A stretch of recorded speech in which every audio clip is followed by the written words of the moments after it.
On the left side, the classic Fujifilm X-T50, and on the right side, the modern X-S20. Both are compact and have a flash.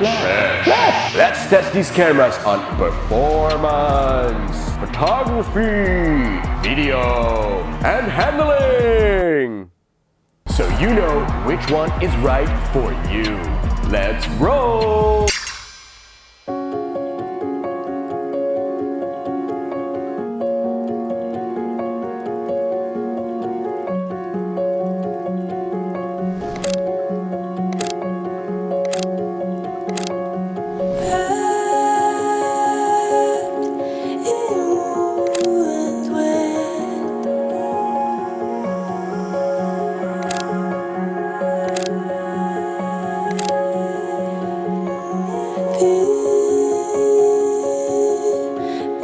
It is clear the X-S20 is made for hybrid users, while the X-T50 focuses more on photography. Spec-wise, they have lots in common, and that could make the decision a bit more difficult, especially if you're not 100% photo or video focused. And I also wonder, is the X-T50 basically an X106 with interchangeable lens system? As I already made in-depth X-S20 and X106 reviews, I will focus more on the X-T50, which I compare to the X-S20. Both cameras are made for the serious beginners to intermediate users, with the 2023 X-S20 costing $1,299 and the 2024 X-T50 costing $1,399. The biggest difference inside might be the amount of megapixels. The X-S20 has 26, whilst the X-T50 has 40 of them. And as I use the same XF18-124 f4 lenses, we can go zoom in on the photos. I know this is a more video-centric lens when it comes to sharpness, but it's still very usable for this test. As I took the photos at the same time, I also, of course, had to make sure the focus was aligned. This sometimes went wrong due to wrong focus by myself, or the camera's just not focusing right. Birds are gone.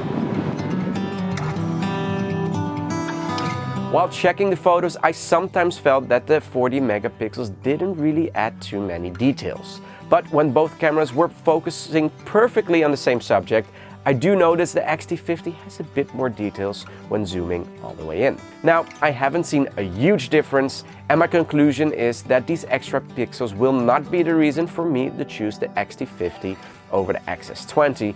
Of course, that's a little bit weird for a camera that advertises with 40 megapixels, which are way more than the 26 in this one. Maybe that could have to do with the fact that the lens that I chose is not right for the 40 megapixels. The X-S20 just comes in all black, whilst the X-T50 is available in all black, silver, and a very smooth charcoal. I would understand you would fall for the appeal of the X-T50, but personally, I think choosing a camera over another one just because of the look is not the right reason. Size-wise, the X-S20 is a tiny bit bigger and 110 grams heavier. On the left side of the body, both cameras have their input models. Here you find the microphone, USB Type-C, and micro HDMI ports. The USB-C port can be used for both transferring files and charging the cameras. The micro HDMI lets you output 6.2K raw video. The X-T50 has its limits, as the 6.2K ratio is 16:9, which is widescreen, while the X-S20 outputs a bit more pixels with the 4:3 ratio, but more on these resolutions later. It is clear the X-S20 is the more video-oriented camera, as it's the only one having a headphone input, which you can find on the right side of the body. I will discuss the button layout in a minute, but first I want to look at the grip of both cameras, as the X-S20 has one and the X-T50 has less grip than I have on my subscriber count. Oh, subscribe and get more cool videos like these. For me personally, a huge downside of the retro-looking cameras like the X-T50, M5, X106 and X-T5. My fingers just get cramped, and I'm happy I have the wrist strap too, so I can leave the camera hanging onto it. I think it's a sign the camera is not meant for the more serious work with bigger lenses, even though the more serious X-T5 has no grip either. Luckily, the grips don't say anything about the quality, which we are getting to soon. The difference in photography options comes to light when we look at the top dials. The X-S20 has a program shutter, aperture and manual dial, while the X-T50 has a dedicated shutter speed dial. Though, if you put the X-T50 dial to T, you can use the command dial to change the shutter speed and have a wider range. If you are a normal shutter dial user, this dedicated shutter dial is kind of pointless as you lose a complete dial. But if you like those clicks and sounds, it is great for you. It is possible to set the PSAM mode on the X-T50, but a bit more manual. The X-T50 does have an auto mode and has a separate switch, but in all honesty, if you like using the auto mode, I think neither of these cameras are right for you. Neither? Or is it either?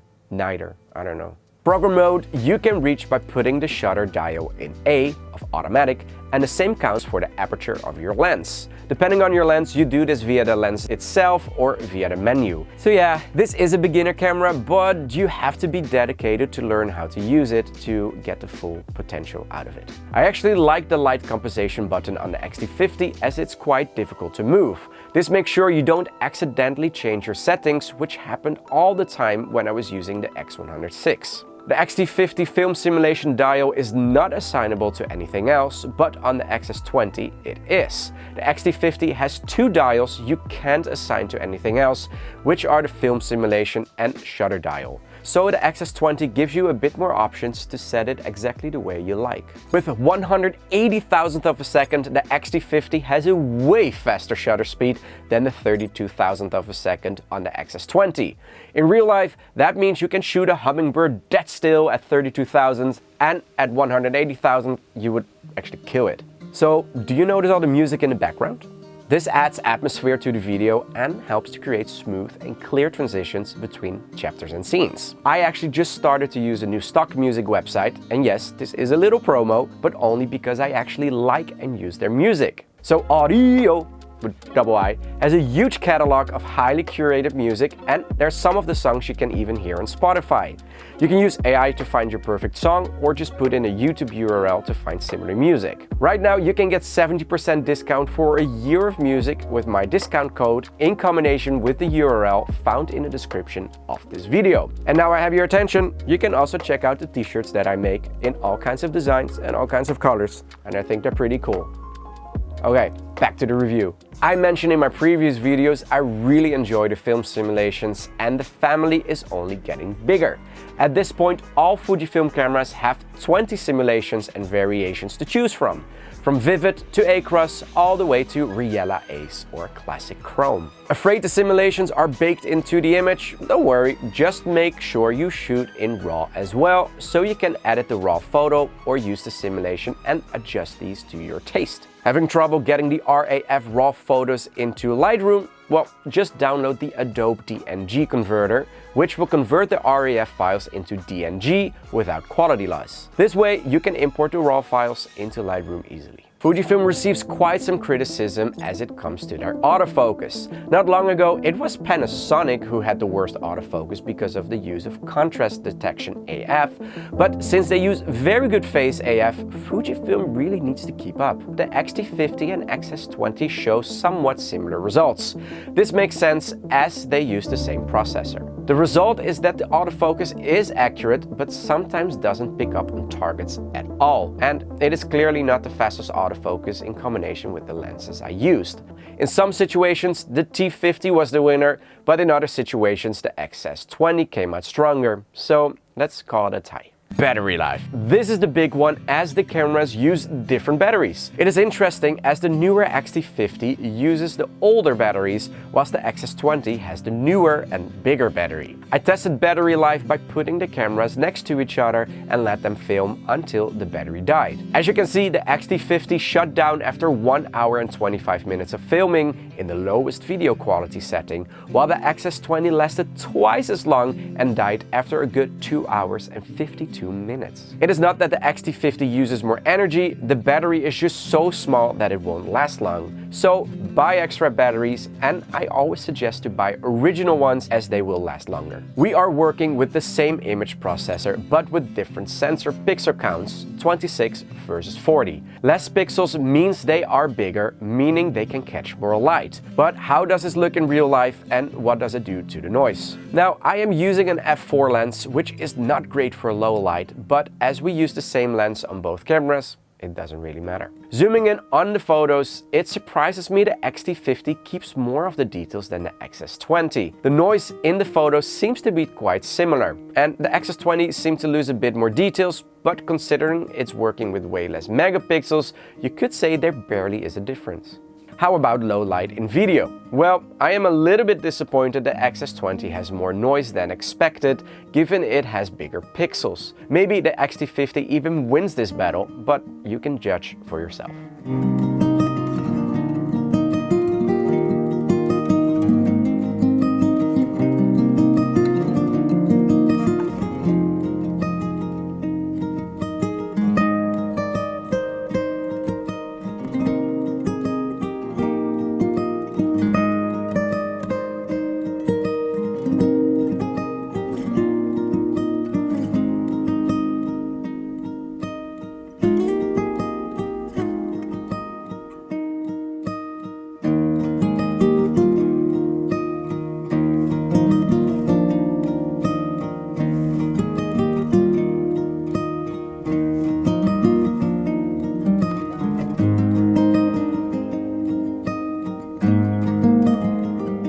The X-S20 is a hybrid camera, good for both photos and videos, but definitely has a focus on film. And this can be seen by looking at the vari-angle screen, the ventilator, attachment option, the actual resolutions, and the way you turn on the film option. Both can reach data recording speeds of 360 Mbps, meaning the amount of information stored is the same, leading to high quality. Both can film in 6.2K resolution, but the X-T50 does this in a 16:9 ratio and the X-S20 in a 4:3, meaning the X-S20 has more pixels to play around with in 6.2K. The 6.2K video on the X-S20 has no crop, but on the X-T50 you get a 1.23 times crop, just like the XM5 and X106. This means that with the same lens you will have a zoom in when using the X-T50. With the X-S20 being the video-oriented camera, you would expect it has more video options than the X-T50. But the T50 is newer and comes with 4K HQ, which is 6.2K oversampled film in 16 or 17:9 ratio. This means a 6.2K resolution is recorded and then saved into a 4K file, so you have all those extra pixels. The X-S20 cannot do that, and I hope this can be added to the X-S20 in a firmware update. Both cameras can film in f-log, f-log 2 and HLG. And log is a flat color profile meant to reach the greatest dynamic range, which is 13 stops on both cameras. You should use f-log to obtain more details from midtones and shadows, so good for low light, and f-log 2 for extra information on highlights, so which is good on brighter days. HLG is especially made for HDR shoots, and the result of this can only be seen on an HDR compatible screen. Autofocus in video and photo can differ greatly, so I did some video autofocus tests. Bright light in my face, can't really see what's happening on the X-T50 as it has no vari-angle screen. X-S20 does. So let me get out of the screen at the same time. And same chances, same time back in the camera. Walking around here, looking around. It is gorgeous here in Rotterdam. How is this focus picking up? Okay, let me get out of the screen.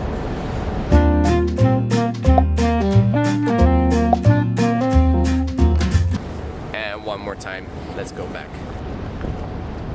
Till now I noticed the X-T50 is struggling a little bit more, has more megapixels.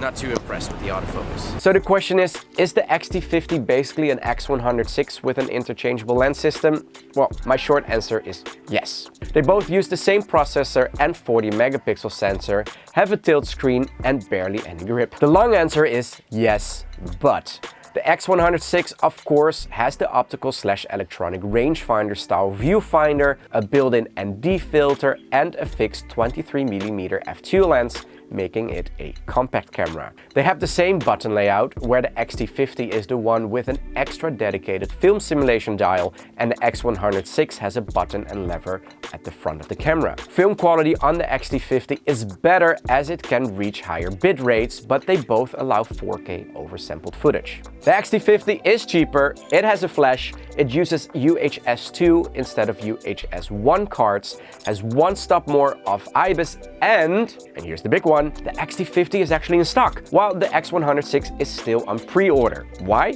Well, check out my X106 or X-S20 review for more information about those cameras.